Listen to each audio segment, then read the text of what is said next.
Well, I know there's a lot of this little negative effect when it comes to this signing. I know some Niner fans and some other people are saying this signing's trash. I mean, I've seen a lot of response from Seattle fans. I've seen a lot of response from our own fan base. I mean, it's kind of question mark, but let me just give you guys the positive outlook on this signing, okay?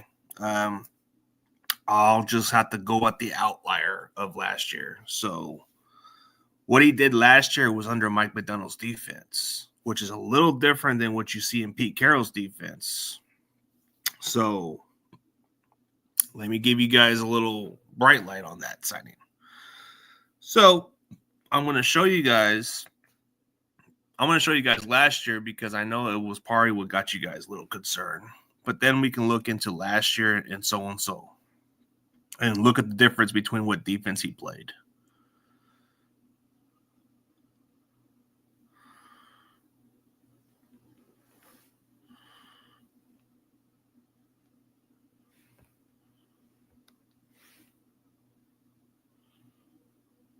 Let's see.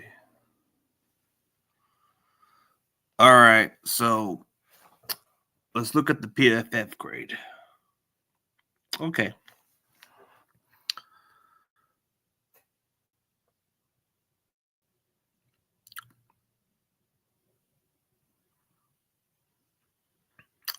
Yeah, hold up a second.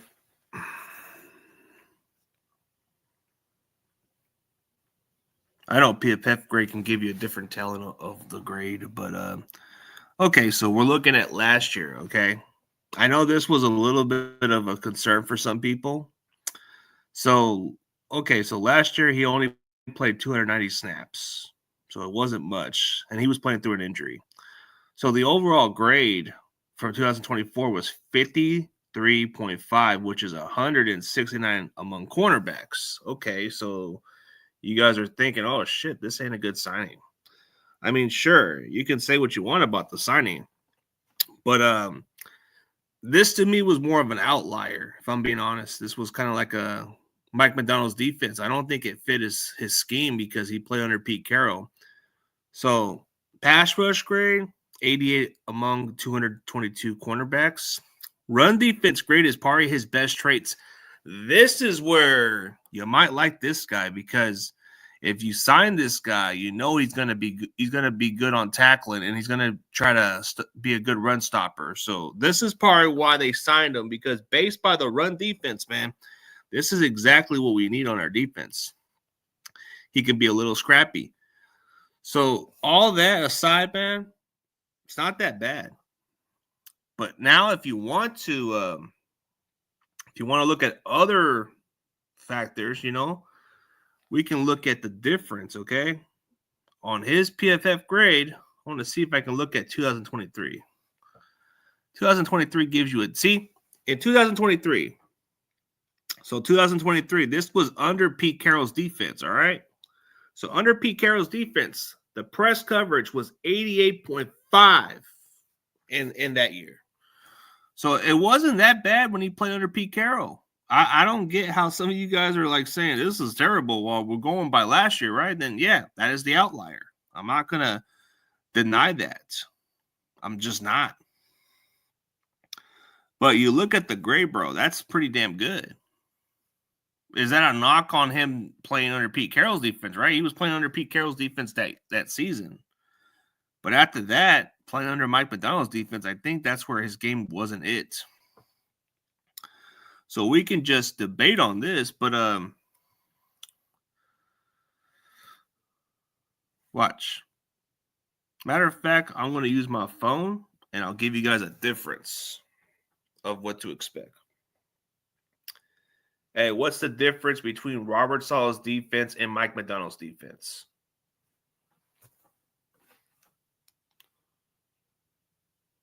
Wait, hold on.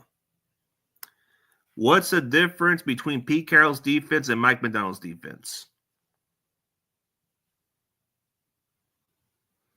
See, there is a major difference of how they play because I'm looking at the phone. See, they run a 2 deep safety.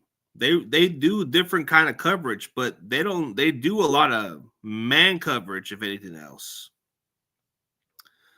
So the way they play is a 3-4 defense, okay? A 3-4 defense from what they brought into Baltimore compared to what you had in Seattle, which is a 4-3 defense. And the coverage is a little different. You might get a different results from somebody like Tre Brown.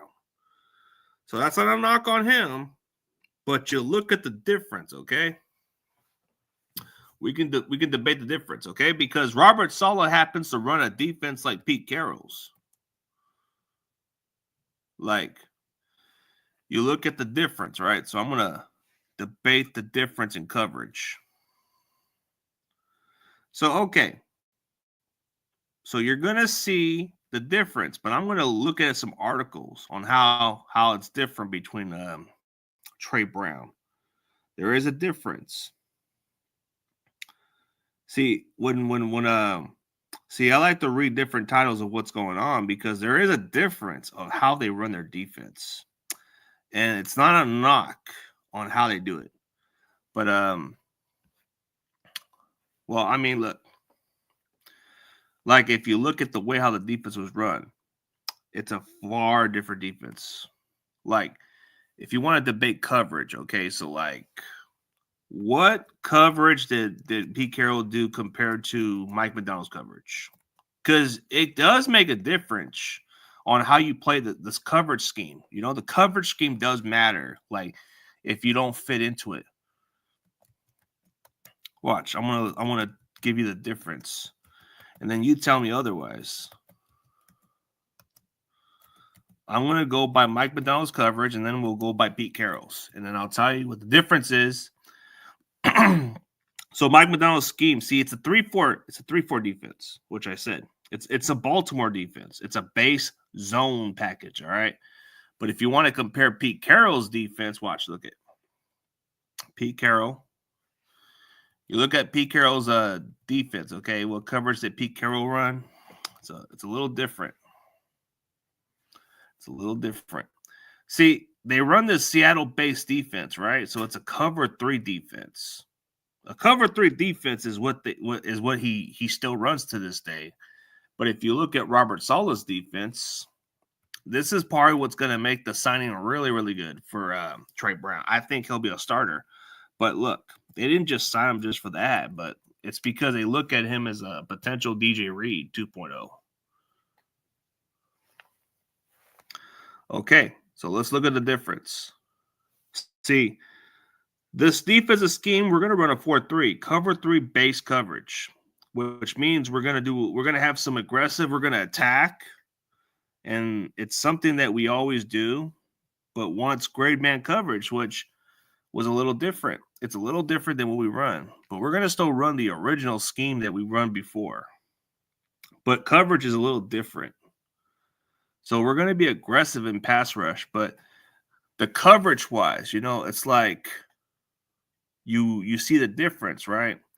So Mike McDonald does a little different coverage compared to what you see with Robert Saleh, but what Pete Carroll, this is exactly the type of defense we're running because this is the defense we're going to run. Like I'll show you guys a video to give you guys a better understanding of this pickup. I mean, trying to get the difference. I mean, let's see. Well, I mean, there's more to his game. Okay, so sure, last year was what it was, but I think you want to get some of that positive. So the defensive scheme is going to be a 4-3. It's going to be exactly how Pete Carroll runs a defense. But if you want to know the difference, what's the difference between Pete Carroll and Robert Saleh's defense? It's kind of very similar in a certain way. Yeah, I'm going to just do that just to give you guys a better understanding because it seems pretty similar when you look at it that way. It's very similar.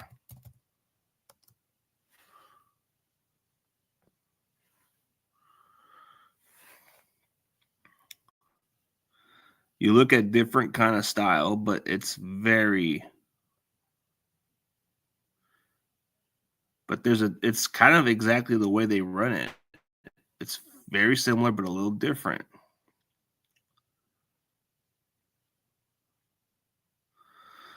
Okay, I want to show you guys a video. I'll give a shout out to this guy because I think you kind of get a better understanding of why this signing might be pretty good. I'll look at this dude's video, which I hope you guys give him a sub, but I think he gives you a better understanding of why this signing might be pretty good. I think there's more understanding of what he says. I'm looking at the other guy. There's a different style of defense that you run. So there's more to the video than what you see. Trying to like break it down. I think you kind of get what I'm saying, but there's more to the video.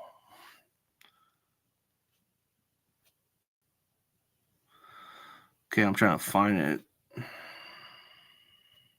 See, there's certain videos. It's the outlier from last year, if I'm being honest. Like, there's a lot about last year that he didn't play so well. But that's not a knock on him. The change of scenery might be good for him.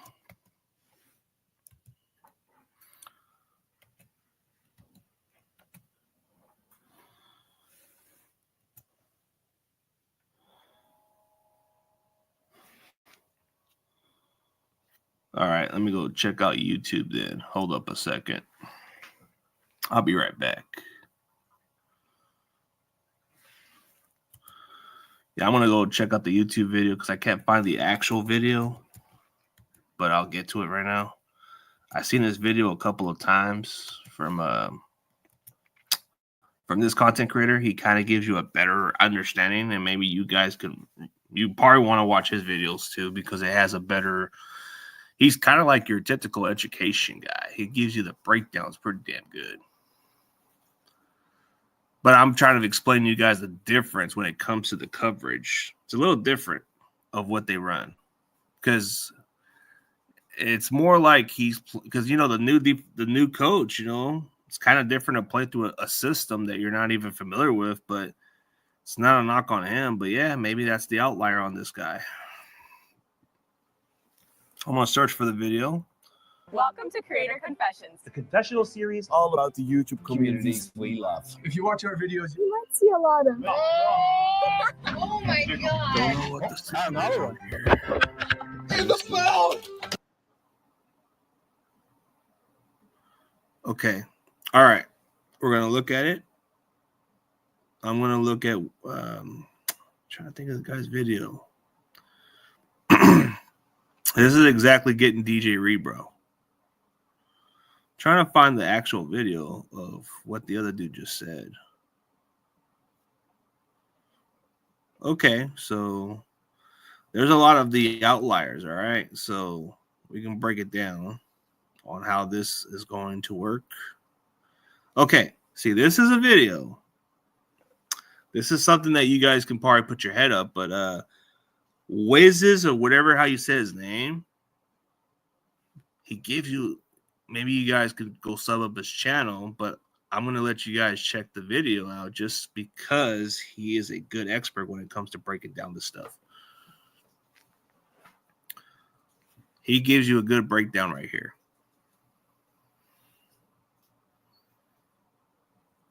And I think you guys need to take it into consideration. With Charvarius Ward leaving in free agency, San Francisco needed to re-solidify their cornerback position, and today they did that by signing Tre Brown from the Seattle Seahawks. Last year, Brown registered 26 tackles and 1 passes defense in 13 games and 3 starts for the Seattle Seahawks. But he dealt with injuries. He took to X today to say the following: dealt with injuries last year that slowed me down, but we won 100%. Niners getting a good one, I can promise you that. And there's reasons to believe that Tre Brown could step in place of Charvarius Ward and potentially be an upgrade. During his 2023 season, when he was healthy, he was the highest graded press cornerback across the entire NFL according to PFF, earning a grade of 88.5. Across 145 press snaps, Brown was targeted just 22 times and allowed a completion percentage of just 59.1. During the 2023 season, he also registered 6 passes defensed and 2 interceptions. And while he's not the biggest cornerback, coming in at 5'10", weighing 185 pounds, he does have prototypical speed, running his 40-yard dash in 4.4 seconds. And like San Francisco's other cornerbacks, in Deommodore Lenoir and Renardo Green, he fits Robert Saleh's scheme to perfection. He's aggressive in the running game, and like I was mentioning. Okay, so see how he describes it, right? The way he plays. He is good. See how he's aggressive, right? The way he's aggressive and the way he plays, right? He's a good tackler when it comes to stopping the run. And his coverage fits pretty well. So last year he had, I think 2023, he had 2 picks, 1 pick 6. But his coverage grade was actually really good. That's what I was explaining to you guys. But this video, the way he's explaining it, dude, I don't know how this guy is even that, like, he should get more followers than this. But yeah, he kind of gives you the better understanding of what he's talking about.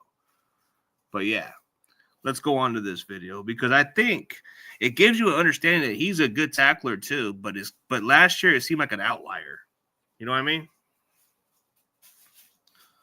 He's great in press man coverage. This allows Saleh the flexibility to early on run zone coverages like cover 4 and cover 6. Then on later downs, he'll be able to pull out his exotic blitzes and man up his defensive backs across the board. He should also offer special team flexibility for San Francisco going forward. But to truly understand the 27-year-old cornerback's game, we need to break down his film. Initially, we're going to be examining him in coverage, specifically his press man coverage. What stands out here is how he can use a variety of techniques to beat his man. Here against the Broncos, for instance, he flashes like he's going to use a one-handed press man technique, but instead uses a two-handed press technique, disrupts this wide receiver's route, then jumps on this ball, ultimately breaking up the pass on this play. In a similar way here against T. Higgins, he's in press man coverage, but rather than faking the one-handed jam this time, it looks like he'll do a no-handed press technique, but then uses his 2 hands to disrupt T. Higgins' route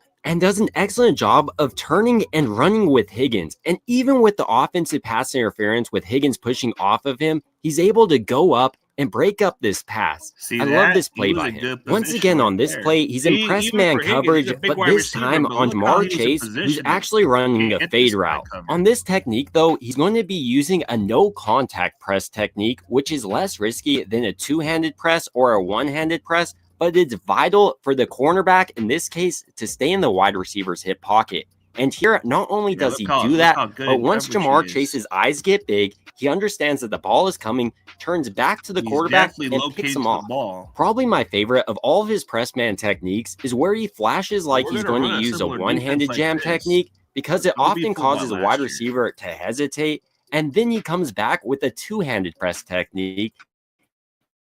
You can really see that clearly here against the Browns when he's going against Amari Cooper. He flashes his one hand. Amari Cooper thinks that he's going to have to fight him off, so he uses his hands a little bit. It slows him down enough so he can get 2 hands on him, and then he's just reading this quarterback's eyes, trying to target him, breaks up the pass again. His ability to use all these different press man techniques makes it extremely hard for a wide receiver to get in a groove and really understand how he's planning to attack him. It also pairs nicely with how aggressive he is with the ball in the air. He's able to quickly identify where the quarterback is going and then attacks it. He's looking to get the PBU or interception every single time he's out there, which is a big reason he was the highest graded press man coverage corner across the entire 2023 season, according to PFF. As far as his own coverage goes, I love how he's always looking to read the quarterback's eyes and then jumps on routes. Here, for instance, in cover 2 against the Lions, he's reading the slant by this wide receiver, sees the quarterback targeting it, so he jumps it, picks it off, and runs it all the way back for a touchdown. In a similar way here, he's in zone coverage, specifically cover 3, and he has both of these wide receivers running in his zone, running streaks. So this is a pretty challenging play for him. But because he's able to read the quarterback's eyes, sees who he's targeting, he's able to jump this route and get the pass breakup. Tre Brown also does a good job against jet sweeps, especially when he's manned up. Like here against the Rams, he's able to bring down this wide receiver for only a 2-yard gain. Outside of his ability in pass coverage and handling jet sweeps, arguably he's best against the run.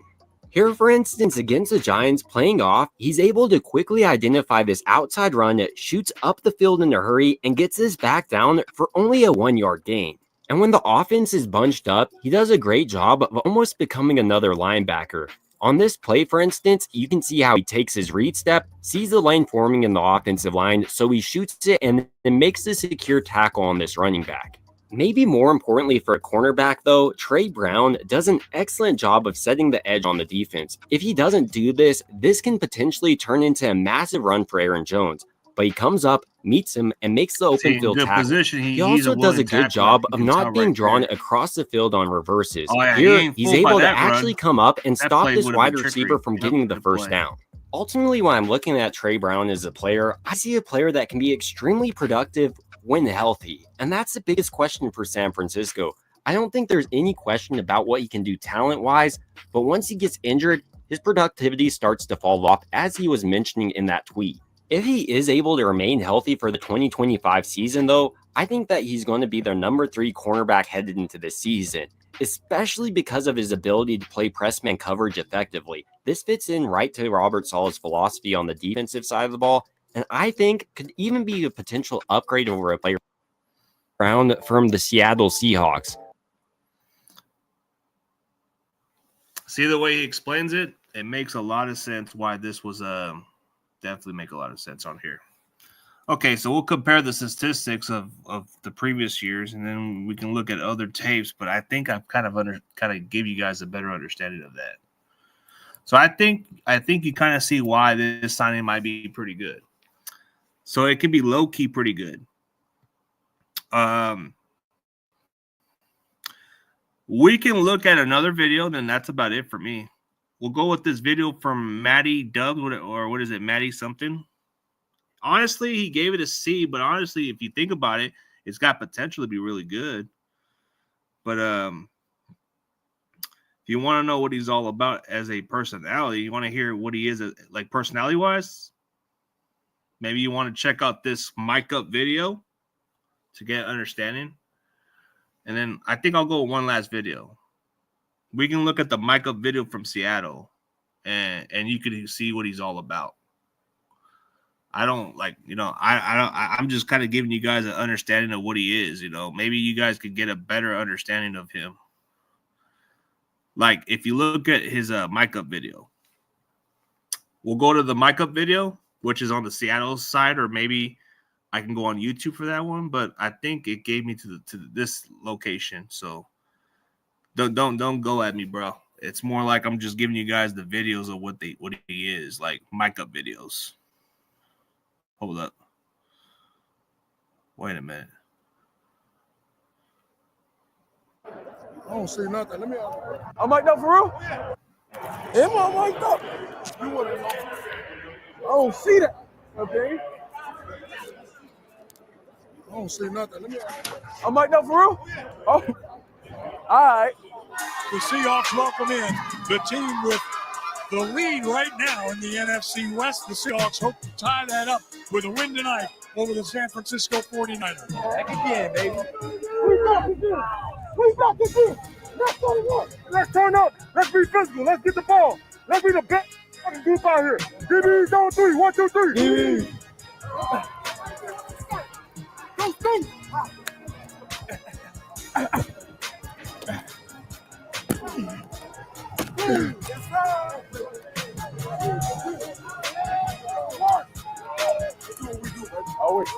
Always.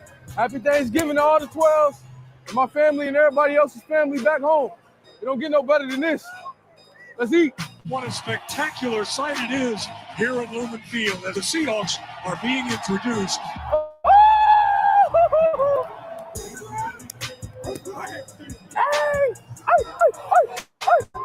Thanksgiving feast. That's what it's about, eating. Can't eat with your family, you gotta eat out here. Let's set the tone, bro. Set the tone. Set the tone. D. Eskridge stands in the south end zone, a yard deep. Drives forward, high end over end. Eskridge at goal line is going to bring it out. Across the 5 to 10. He's explosive. There he goes across the 20, 25, 30. Down the near sidelines. Being chased and finally dropped in San Francisco. Well, I guess you kind of seen what he is as a person. So I think I kind of covered it all. I think I'm done with this part. So yeah, we can stop screaming right here. Okay. So I guess I've kind of explained this from here on out. yeah, seems like you guys kind of got a better understanding. So I think we covered it all. Yeah, I think that's what I need to do. Yeah, your voice. Yeah, I get it, bro. But I was trying to break it down a little more. But yeah, you're right. But I guess you can say this was a good signing, in my opinion. There's an outlier for last year, of course, but who can we judge, bro? But all right, man, you guys have a good one. I'll do an interview tomorrow. I'm supposed to have Cincinnati offensive linemen. We'll see if we can get this done tomorrow. But yeah, wanted to give you guys some outlook on this positive signing. You guys have a good one.